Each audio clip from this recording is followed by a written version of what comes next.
Assalamualaikum warahmatullahi wabarakatuh. Selamat datang teman-teman di channel Fokus Belajar. Hari ini adalah pertemuan kita yang pertama yang khusus membahas tentang kompetensi teknis penata layanan operasional seleksi P3K tahun 2024. Dasar hukumnya teman-teman dalam penerimaan seleksi P3K tahun ini adalah bahwa soal-soalnya itu meliputi tentang kompetensi teknis, kompetensi manajerial, kompetensi sosiokultural, dan wawancara. Dari keempat kompetensi ini, teman-teman, kita akan membahas satu materi, yaitu tentang kompetensi teknis, khususnya jurusan penata layanan operasional. Apa sih itu penata layanan operasional? Ini saya bisa kasih gambaran sedikit. Yang pertama adalah bahwa penata layanan operasional itu bertanggung jawab mengelola layanan teknis di instansi pemerintah. Posisi ini itu memerlukan kemampuan dalam mengelola data, melakukan analisis, dan menjaga komunikasi baik antar unit kerja. Nah, tugas utamanya apa sih? Yang pertama adalah membuat dan mengimplementasikan rencana operasional. Kedua, mengorganisir sumber daya agar tujuan operasional tercapai dengan efisien. Yang ketiga adalah melakukan pemantauan dan evaluasi kinerja operasional. Keempat, menyelesaikan masalah atau keluhan layanan secara efektif. Yang kelima adalah menyusun laporan operasional yang komprehensif untuk mendukung pengambilan keputusan. Nah, kompetensinya yang diperlukan apa? Yang pertama adalah kemampuan mengumpulkan dan mempersiapkan data secara akurat. Kemudian kemampuan analitis untuk menyelesaikan permasalahan. Kemudian keterampilan yang interpersonal itu dalam hubungan kedinasan. Yang keempat adalah kemampuan dasar mengoperasikan komputer. Kira-kira di situ yang perlu kita tahu sedikit bahannya tentang apa sih itu penata layanan operasional. Oke, tidak usah berlama-lama teman-teman. Kita masuk ke soal yang pertama. Andika adalah seorang pegawai yang bekerja di kantor pelayanan publik.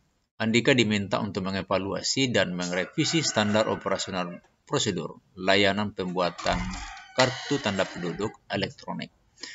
Dalam proses evaluasi, Andika menemukan bahwa waktu tunggu rata-rata pembuatan KTP elektronik adalah 14 hari kerja. Sementara target yang ditetapkan adalah 7 hari kerja. Manakah dari tindakan berikut yang paling tepat untuk dimasukkan dalam revisi SOP guna peningkatan efisiensi layanan? A. Menambah di jam kerja staf tanpa menambah jumlah personel. B. Mengurangi waktu verifikasi data untuk mempercepat proses. C. Mengimplementasikan sistem antrian online dan memperbaiki alur kerja internal. D. Membatasi jumlah pemohon KTP yang dilayani setiap hari. E. Mengalihkan sebagian proses pembuatan KTP ke kantor cabang lain. Oke teman-teman bisa menganalisa dulu ini. Karena ini soal teknis, teman-teman bisa menganalisanya lebih bagus. Kita bisa kerja sama-sama dari soal yang ini. Saya kasih waktu.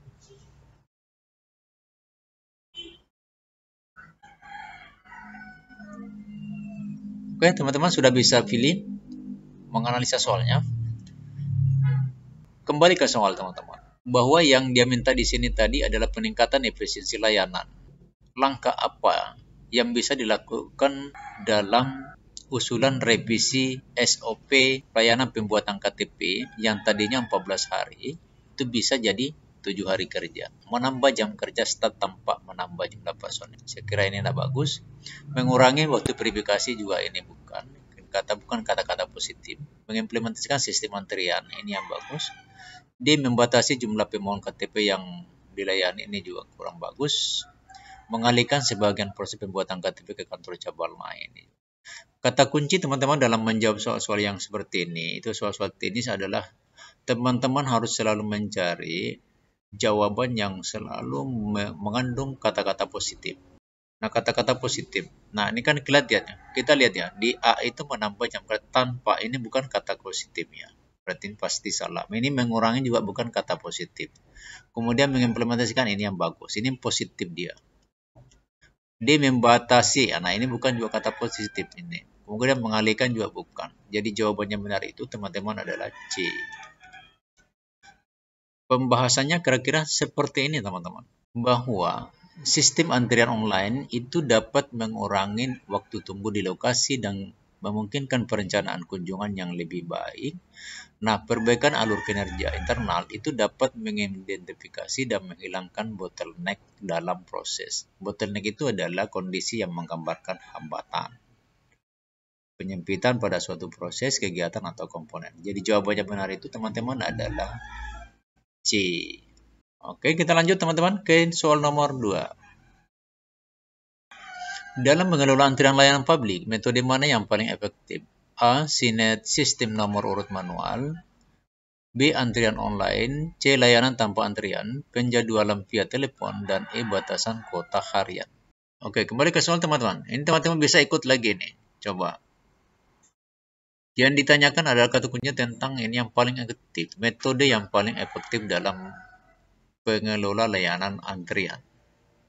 Yang paling efektif. A. Sistem nomor urut manual. B. Antrian online. Ini sistem nomor tidak bagus ini. B. Antrian online ini yang bagus. Layanan tanpa antrian ini juga bukan. Penjadwalan via telepon juga bukan. Pembatasan kuota harian juga ini bukan. Ini yang paling bagus teman-teman. Yang paling efektif. Jawaban yang benar itu teman-teman adalah di B. Antrian online. Pembahasannya kira-kira seperti ini teman-teman. Kita masuk ya. Kenapa pembayaran antrian online yang benar di sini? Karena antrian online itu adalah metode paling efektif karena mengurangi waktu tunggu di lokasi, memungkinkan alokasi sumber daya yang lebih baik, meningkatkan kepuasan pelanggan. Ini dapat diintegrasikan dengan sistem manajemen data, memudahkan pemantauan dan analisis pola layanan. Nah, ini kira-kira seperti itu. Jadi jawaban yang benar teman-teman adalah B. Lanjut. Nomor 3. Apa tujuan SOP dalam layanan operasional? A. Mengurangi staf. B. Standarisasi layanan. Menghemat biaya, menghindari konflik, mempercepat proses. Kata kuncinya adalah teman-teman standar operasional prosedur dalam layanan operasional. Standarisasinya. Mengurangi staf itu bukan standar, berarti ini salah. Standarisasi ini benar. C. Menghemat biaya, ini juga salah. Ini menghindari bukan juga standar. Ini mempercepat juga bukan standar. Jawaban benar itu teman-teman adalah B. Ya, kita lihat pembahasannya teman-teman. Pembahasannya tujuan utama SOP itu dalam operasional layanan itu adalah menjamin konsistensi kualitas layanan, mempermudah pelatihan staf baru, meningkatkan efisiensi operasional, membantu dalam evaluasi kerja, mengurangi kesalahan dalam pelayanan, ya. Persiapan diri Anda dalam menghadapi ujian seleksi P3K nanti itu sangat ditentukan oleh persiapan yang bagus. Salah satunya melalui bimbel dan tryout, sehingga Anda dengan mudah bisa mengerjakan soal-soal teknis, kompetensi manajerial, sosiokultural, dan wawancara. Sobat P3K itu menyiapkan fasilitas lengkap dalam tryout yang Anda inginkan. Sobat P3K juga menyiapkan paket soal yang sangat lengkap, baru dan terupdate. Teman-teman bisa memilih paket yang Anda inginkan dan harganya cukup bervariasi. Ini khusus paket penata layanan operasional itu harganya Rp99.000. Anda berminat silakan klik link yang ada di deskripsi video ini. Pengadilan Agama Kota X menghadapi keluhan lambatnya proses mediasi dalam perkara perceraian. Langkah terbaik untuk meningkatkan efektivitas pelayanan mediasi adalah A. Menambah jumlah mediator. B. Membatasi waktu mediasi untuk setiap kasus. C. Menghapuskan proses mediasi untuk perceraian. Mengalihkan mediasi ke lembaga di luar pengadilan. E. Mengevaluasi proses mediasi dan mengidentifikasi faktor penghambat. Teman-teman bisa ikut lagi jawab. Oke, sudah teman-teman sudah pilih. Oke, kembali ke soal. Yang ditanyakan adalah ini lambatnya proses mediasi, teman-teman. Jadi langkah peningkatan efektivitas layanannya itu di mana? Ini yang kita ambil. Nah, kita cek. Menambah jumlah mediator, saya kira ini kurang bagus. B. Membatasi waktu mediasi untuk membatasi. Ini bukan positif juga. Menghapus proses mediasi untuk anak ini juga tidak bagus. Mengalihkan ini juga tidak bagus. Ini bukan kata positif semua ini. Nah, E. Mengevaluasi proses mediasi dan mengidentifikasi faktor penghambat. Ini yang bagus. Jadi ini jawabannya benar itu teman-teman adalah E. Oke, kita lihat pembahasannya kayak apa. Pembahasannya adalah mengevaluasi proses mediasi, mengidentifikasi faktor penghambat, itu memungkinkan pemahaman menyeluruh tentang masalah yang ada. Nah, ini dapat mengungkap isu-isu kurangnya keterampilan mediator, ketidakefektifan prosedur yang diterapkan, atau hambatan dari pihak yang berperkara. Jadi, benar bahwa jawaban yang benar ini adalah mengevaluasi proses mediasi dan mengidentifikasi faktor penghambat. Teman-teman. Oke, kita lanjut ke nomor 5. Pengadilan Tata Usaha Negara Kota Y mengalami peningkatan keluhan tentang ketidakjelasan informasi status perkara. Langkah terbaik untuk meningkatkan kualitas pelayanan informasi itu adalah A. Mengimplementasikan sistem tracking perkara online, B. Menambah jumlah staf informasi, C. Membatasi jumlah permintaan informasi per hari, D. Memperpanjang jam layanan informasi, E. Mengirimkan update status perkara via surat pos. Oke, teman-teman bisa kerja lagi. Good. Oke, sudah teman-teman pilih. Ini adalah peningkatan kualitas pelayanan. Kata kuncinya di sini, teman-teman. Karena banyaknya keluhannya, ketidakjelasan informasi status. Ini ketidakjelasan informasi status perkara. Kita lihat, mengimplementasikan sistem tracking perkara online. Oh, ini bagus ini. Ini positif, teman-teman. Kita lihat B, menambah jumlah staf informasi. Ini juga kurang efektif ini. Menambah ini. Kemudian C, membatasi jumlah permintaan. Nah, ini membatasi bukan positif juga, kurang positif. D, memperpanjang jam layanan informasi. Ini juga tidak menyelesaikan. E, mengirimkan update status perkara via ini apa lagi ini? Ini salah semua. Jawabannya benar ini, teman-teman, adalah mengimplementasikan sistem tracking perkara online. Nah, lebih jelasnya, teman-teman, kita bisa lihat apa sih itu mengimplementasi sistem tracking perkara online. Kita lihat. Implementasi sistem tracking perkara online itu memungkinkan akses bisa informasi itu bisa lebih cepat, akurat, transparan. Ini online di sini. Sistem ini itu dapat mengurangi beban kerja staf. Jadi kan tidak perlu menambah jumlah ini tadi ya. Kemudian meminimalisir kesalahan manusia dalam penyampaian informasi. Nah, ini kan salah. Dan memungkinkan pihak yang berperkara itu mengakses informasi kapan saja. Ini kalau sistem tracking perkara online ini yang diperkuat. Kira-kira seperti itu, teman-teman. Oke, kita lanjut ke nomor 6. Pengadilan Negeri Kota Z menghadapi masalah keterlambatan eksekusi putusan perdata. Langkah paling efektif untuk memperbaiki situasi ini adalah A. Menambah jumlah juru sita, B. Memperpanjang batas waktu sita, C. Menerapkan denda untuk pihak yang menghambat eksekusi, C. Mengalihkan tanggung jawab eksekusi ke pihak kepolisian, E. Menganalisis dan merevisi prosedur eksekusi. Teman-teman bisa ikut lagi ya, cek dulu. Oke, sudah. Kita kembali ke soal. Yang ditanyakan di sini adalah langkah paling efektif dari permasalahan keterlambatan eksekusi putusan perdata, teman-teman. Langkah-langkah yang paling efektif. Kita masuk ke jawaban A, menambah jumlah juru sita. Langkah itu bukan langkah ini. Berarti ini salah ya. Memperpanjang batas waktu eksekusi ini juga bagus, tidak efektif ini. Jadi dia kan mencari ya langkah-langkah paling efektif. Menerapkan denda ini juga bukan langkah-langkah efektif. Mengalihkan tanggung jawab eksekusi ke ini apalagi, teman-teman. Salah semua. E. Menganalisis dan merevisi prosedur eksekusi. Nah, ini yang bagus. Langkah-langkah menganalisis, kemudian kita revisi prosedur eksekusi yang menyebabkan ini keterlambatannya putusan perdata. Ini yang paling positif, teman-teman. Jawabannya benar itu adalah E. Menganalisis dan merevisi prosedur eksekusi. Lebih jelasnya kita lihat lagi, teman-teman, di penjelasannya. Bahwa menganalisis dan merevisi prosedur, yang ini yang maksud eksekusi memungkinkan identifikasi dan perbaikan bottleneck dalam proses, teman-teman. Pendekatan ini itu dapat mengungkap masalah seperti tahapan yang tidak efisien, kendala administratif, hambatan teknis di lapangan. Nah, ini sudah terangkum semua, teman, ini. Tahapannya, kemudian kendalanya, kemudian hambatannya. Ini bisa terakomodir di ini, menganalisis dan merevisi prosedur. Nah, ini bisa pasti akan bisa tereksekusi ini langkah-langkah efektif dalam keterlambatan. Ini kan masalahnya di sini, ya. Begitu teman-teman. Lanjut ke nomor 7. Dalam konteks tata kelola layanan publik, prinsip yang menekankan layanan harus dapat diakses oleh semua lapisan masyarakat tanpa diskriminasi disebut A. Transparansi, B. Akuntabilitas, C. Partisipasi, D. Efisiensi, E. Kesetaraan. Gambarannya teman-teman adalah bahwa kata kuncinya di sini kan dia sebenarnya ini layanan ini dapat diakses oleh semua lapisan masyarakat tanpa diskriminasi.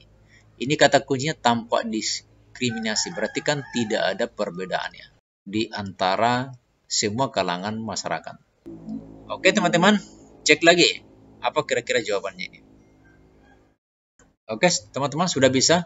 Ada gambaran tadi yang saya sudah jelaskan bahwa jawaban yang benar itu adalah di E, kesetaraan. Rujukannya di sini tadi teman, tanpa diskriminasi.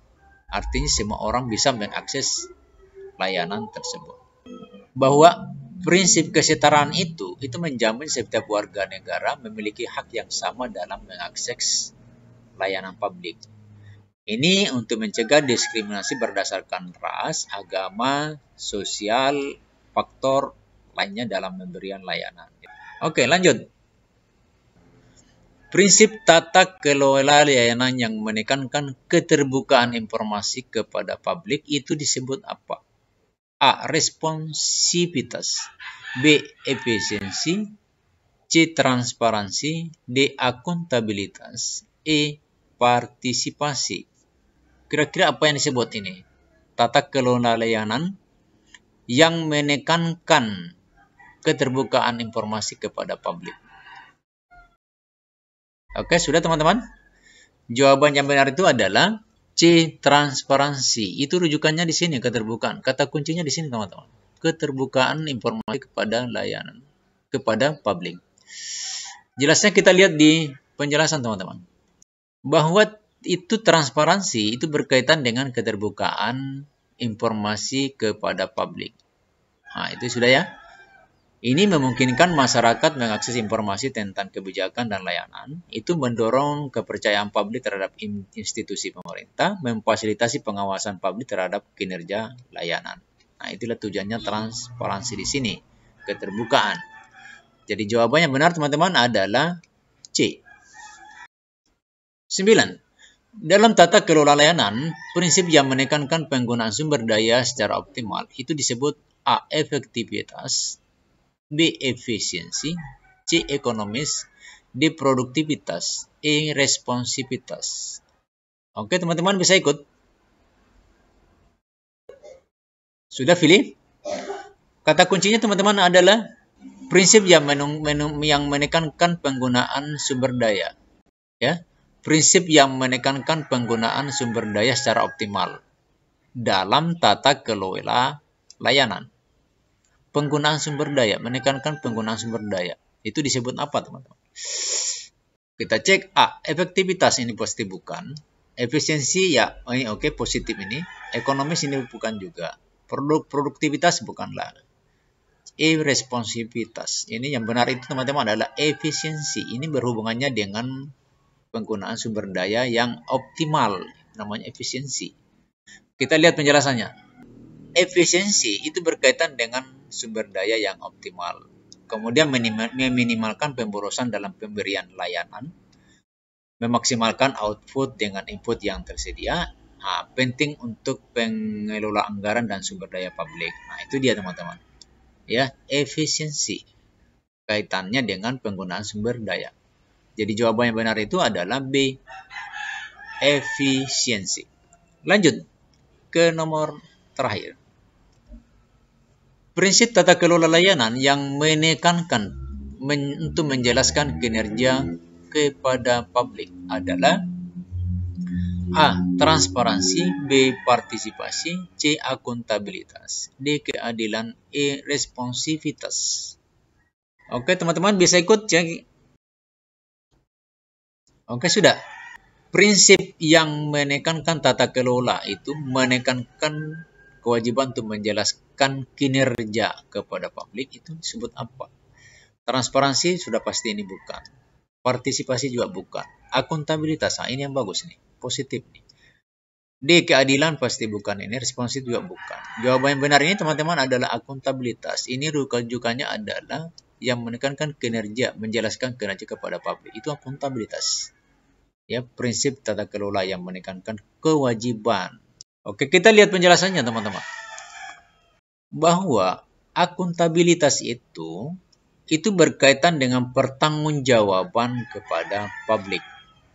Memastikan penjelasan dan justifikasi tindakan kepada masyarakat. Nah, mendorong pengawasan dan evaluasi kinerja layanan publik, kemudian meningkatkan kepercayaan terhadap institusi pemerintah. Itu namanya akuntabilitas. Jadi jawaban yang benar itu adalah C, akuntabilitas. Ya. Oke teman-teman, cukup sekian dulu. Wassalamualaikum warahmatullahi wabarakatuh.